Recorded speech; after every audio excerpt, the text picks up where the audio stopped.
আল্লাহ বলে এই দুনিয়ায় আমি রব্বুল আলামিন আমার বান্দাদের মধ্যে কর্ম আমি আল্লাহ নিজে বন্টন করে থাকি।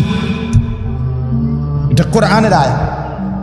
আল্লাহ বলছে আমি বন্টন করি, আমি বন্টন করি, নাইলে কেউর পক্ষে সম্ভব না।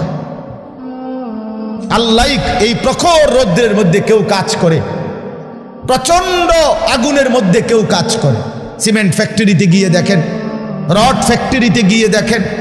আমি একবার চুন ফ্যাক্টরিতে গেছি, চুন বানায় যে, ওইখানে দেখছি ছাতক সিলেট, এই যে মানুষে পানের লগে চুন খায় যে, এটি আল্লাহু আকবার, আমার কাছে মনে হচ্ছে এটা একটা জাহান্নামের টুকরা।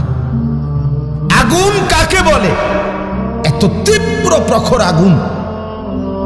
ওইখানে মনে করেন ওই বিল্ডিংটা আমার এখান থেকে মানে গরমের হাট লাগতেছে, আমি পারতেছি না আগাইতে, অথচ ওইখানে দাঁড়াইয়া দেখছি কর্মচারীরা